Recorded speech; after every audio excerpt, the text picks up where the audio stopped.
On 26 July 2023, a coup d'etat occurred in the Republic of Niger, in which the country's presidential guard removed and detained President Mohamed Bazoum. Meanwhile, on August 30th, just hours after Gabon's election commission announced that President Ali Bongo had been elected to a third time, a group of Gabonese military officers seized power and placed the president under arrest at his palace. Nigerians say the two incidents should be an eye-opener to President Bola Tinubu.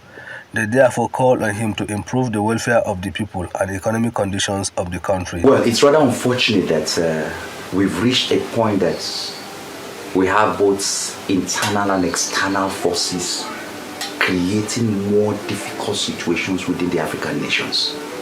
You cannot isolate what is happening in either Niger or Gabon and say it's just probably something that just happened out of the blues. These are trends that were already kind of showing up gradually. Yes, we do understand the issue of the monarchy system in terms of the gubernatorial system that we've noticed in these countries, whereby a parent hands over to his son and becomes an issue. But we should not just look at it from that point, narrow, view.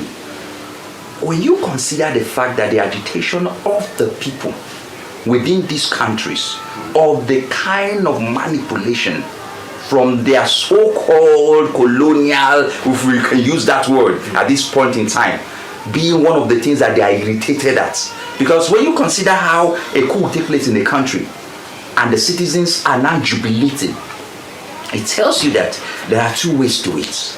In as much as there is also the traditional approach of looking at what we call the monarchy system.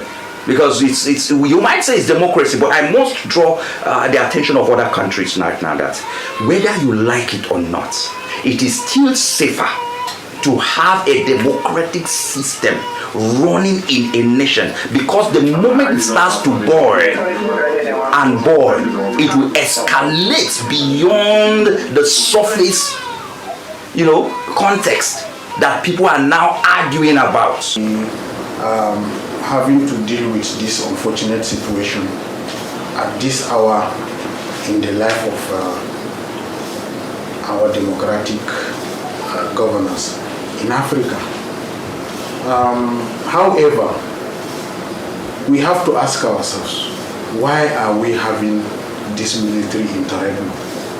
Why are coups being carried out and executed at this hour, at this time, after we are all settling down to the challenges of the democratic governance?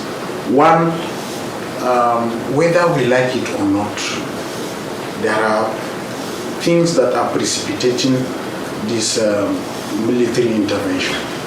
One, in itself, the undemocratic nature of our democratic governance.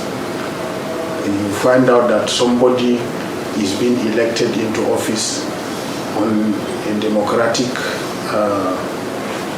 election, he becomes something else. He becomes an absolute dictator.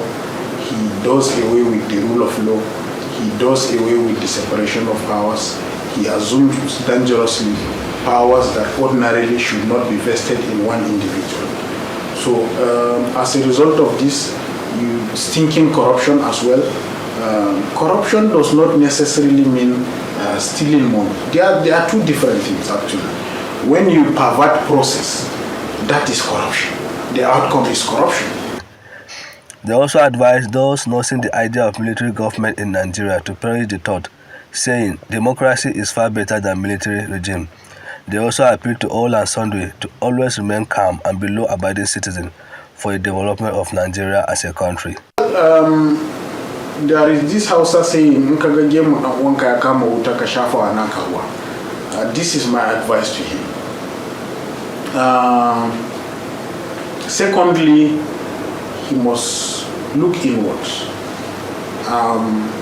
He must allow the due process of the law to take place and to take its course. He must be, in fact and indeed, democratic. He should forget about other African countries and the consolidation of democracy in Niger and some other countries when his own democracy is having issues. And he must sit down and do the needful.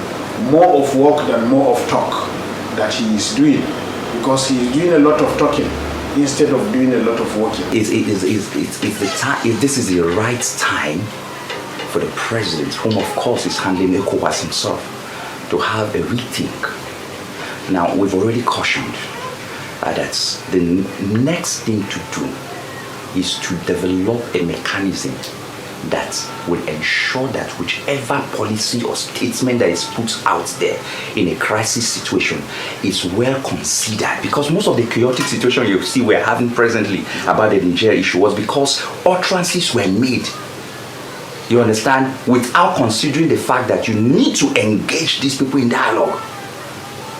So he should now use that opportunity to learn from the little saga that is taking place. And I'm one of those that will really want Nigerians to understand that it's not just the president. It is that Nigerians should understand that when there's a chaotic situation, it is not the so-called president that suffers, but the people. Look at the trauma in Niger presently.